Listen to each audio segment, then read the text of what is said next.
pala ng Diyos, yan ang pagkain ng ating kaluluwa. Sino gutom na sa pagkain? Ayan. Ako magsasalita lamang sa loob ng 15 minutes. Kasi kinuha na ni Pastor Sayo yung aking oras. Alam niyo yung Jehovah Jireh? Yeah. Jireh Church pala ang pangalan ng church. Na ito. Ang pangalan ho ng isa sa aming negosyo ay RCPJ. Yung J huron, Jireh. Ang ibig sabihin naman ng Jireh ay nakuha natin dito sa Bible yon nung ang ating ninunong si Abraham ay tinawag ng Diyos na maghandog. Sabi ng Diyos kay Abraham, Abraham, isama mo ang iyong pinakamamahal na anak at pumunta ka doon sa lugar ngayon. Doon mo yun sa Israel. Kung saan mo ngayon mayroong gera. Ako, yan ho ang pinakakahintay-hintay ng lahat ng mga Kristiyano, yung mga kaganapan doon sa Israel. Yan, bibigyan ko lang mo ng isang maiksing kwento ang tungkol sa tinatawag natin na Jireh. Hallelujah! Ang Diyos na nagkakaloob. Kasi yung aming pong negosyo, Pastor, ang pangalan ay RCPJ. Yung RCP, pangalan ko yun, yung J, Jehovah Jireh. Ang Diyos na nagkakaloob. Kasi nag-umpisa kami ng negosyo, wala kaming kapital. Wala, nangungutang lang kami sa mga Bombay. Sino nangungutang sa Bombay? Hindi na namin yung Bombay. 5-6 nangungutang lang kami dyan. At yan hong Jireh ay katulad ng aking kinuwento ngayon doon po sa bansang Israel ngayon na kung saan mayroong giyera ngayon, ay diyan itinayo yung templo na ipinagawa ng Diyos kay Solomon, kay David actually, si Solomon ang gumawa.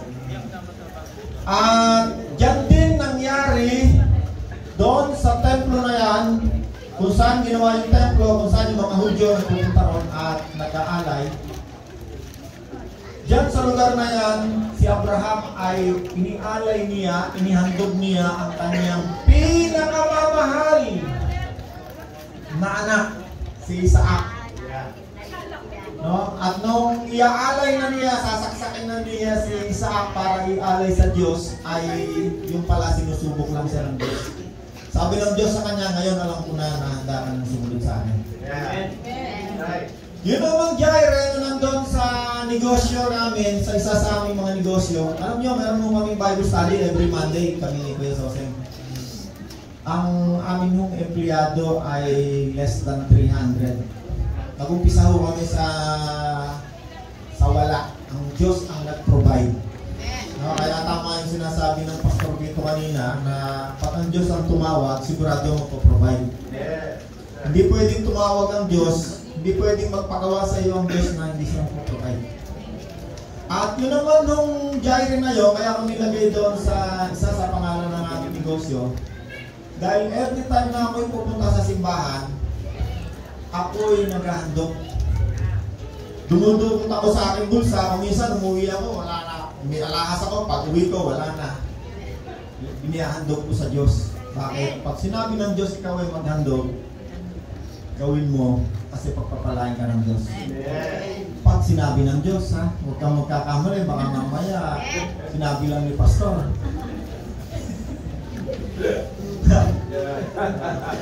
Alam niyo ba ang banal na spirito na nakikipag-usap? Yan ang dahilan kaya tayo mayroong tagumpay. Salamat sa Diyos, no? Yan yung inyong verse Tayo ay lagi niyang sinasama sa parada ng kanyang tagumpay.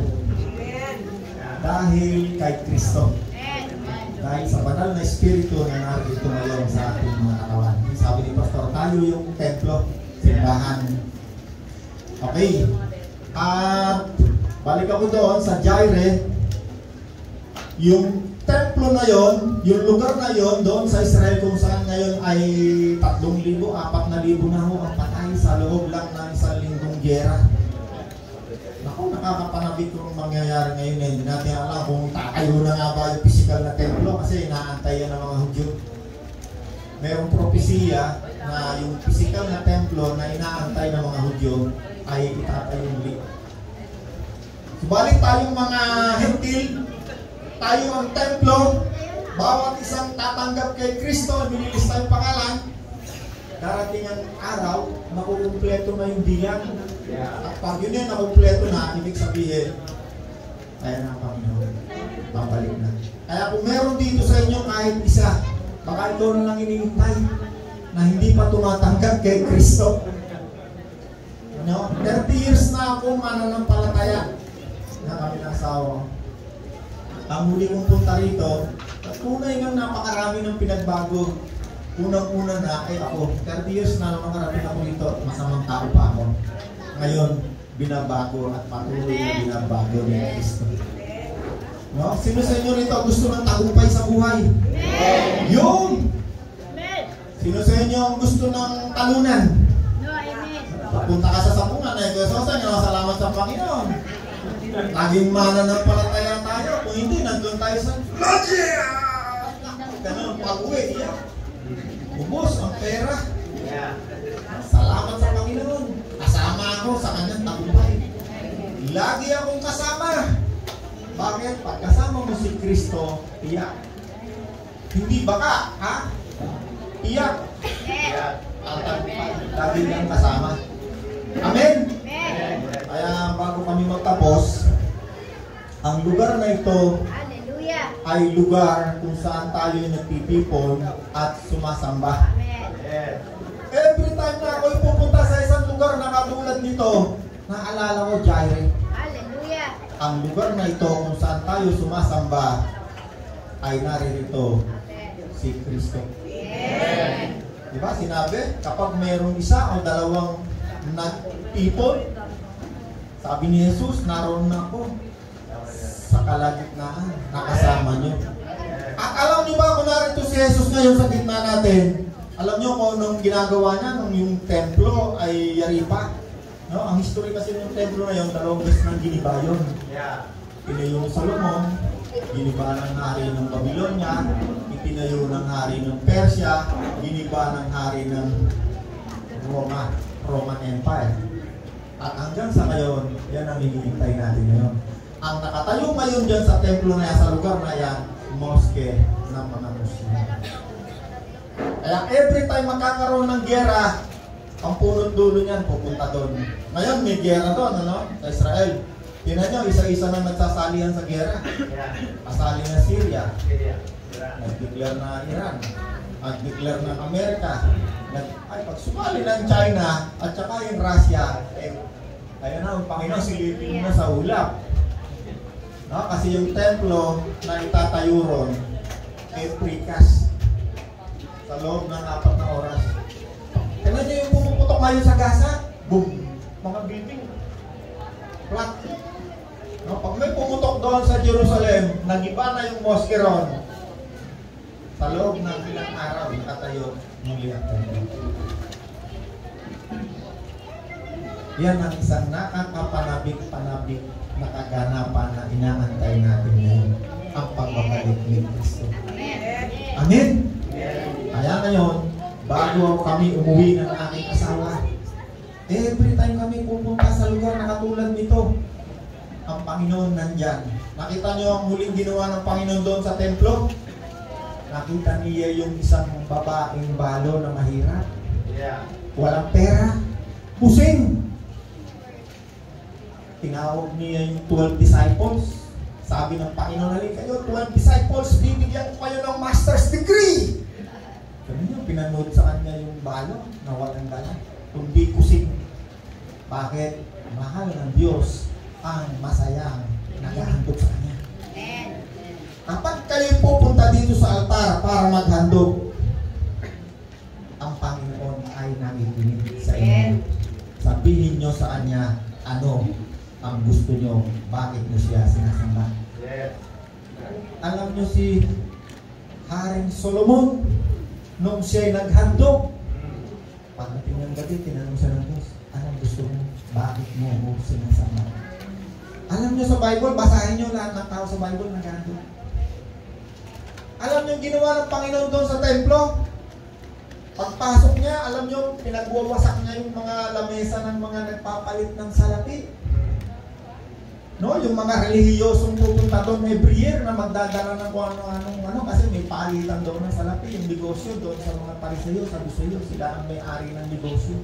Pinagwawasak ng Panginoon, gumawa ng Panginoon. Umayos kayo sa tahanan ng aking ama, bakit mo ginawang pugat ng magnanakaw? Daming pumupunta ron, puro magnanakaw. Physical na magnanakaw, mga hudyo magnanakaw, kasi puro sila magnanakaw. Kaya sa sa'yo na, di ba na? May nagtuturo pa nga, ngayon may nagtuturo magnakaw. Hindi ko naman sa mahabang story yan.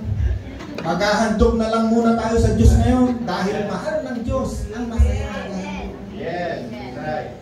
Yung negosyo namin, after 30 years, wala kami gagawa kundi maghandog sa Diyos. Alam niyo ba kung bakit ang Panginoon nagpakain ng 4,000, 5,000? Hindi naman nagmamagic ang Panginoon. Alam niyo kung ano lang ginagawa ng Panginoon? Tatas lang yung tinapay. Salamat po, Ama. Hindi nga, dumadami na, may miracle. May malang nangyayari. Ang pagsamba sa Diyos ay pagpapasalamat. Yes, that's right. Pagpapasalamat yan. Hindi kinukuha ng Diyos yung inyong kumpara sa anak kung yung bibigay kung hindi sinasabi ng Diyos. At alam ko hindi mo sasabi ng gano'n ng Diyos. Alam ng Diyos kung magkano pera nyo at hindi kailangan ng Diyos ng inyong pera. Niwala ba kayo? Hindi kailangan ng Diyos ng pera? May kailangan lang ng pera nyo yung pastor, yung paggawa ng simbahan. Totoo yan, hindi? Kailangan ng pera ng simbahan. Amen. Kailangan. Kasi, siyempre, maraming gagawin. Pastor, mamamakahi yan. Bibili ng kung ano-ano yung mga gamit sa pagsambahan. Kailangan ng pera. Kaya ngayon, kung gusto nyo sumagana, yung lalagyan nyo ng pagkain, umapaw. Pasalamatan nyo ang Diyos. Ano meron? Alam ng Diyos magkano pera mo. No, alam ng Diyos kung ano meron, hawak mo, ibigay yung hindi wala ka. Hindi kailangan ng Diyos ang pera. Ang kailangan ng Diyos ang puso mo. At pag natutunan yung sambahin ng Diyos, tingnan nyo yung lalagyan nyo ng pera. Yung miracle ng Diyos. Magkakaroon kayo ng mga pagpapala na hindi nyo alam saan ang gagaling. Amen! Amen! Okay, sige, tayo. At tayo isasamba sa Panginoon. Tayo mag-aalay kasi yung pangalan ng church nyo ay Jarire Church. Ang Diyos na nagkakaloob kapag ikaw ay nag-alay. Tignan nyo, pagbalik ko rito, nakakasilaki na ito ng pure gold. Simbahan nyo. Sige, awin tayo. Napakabuti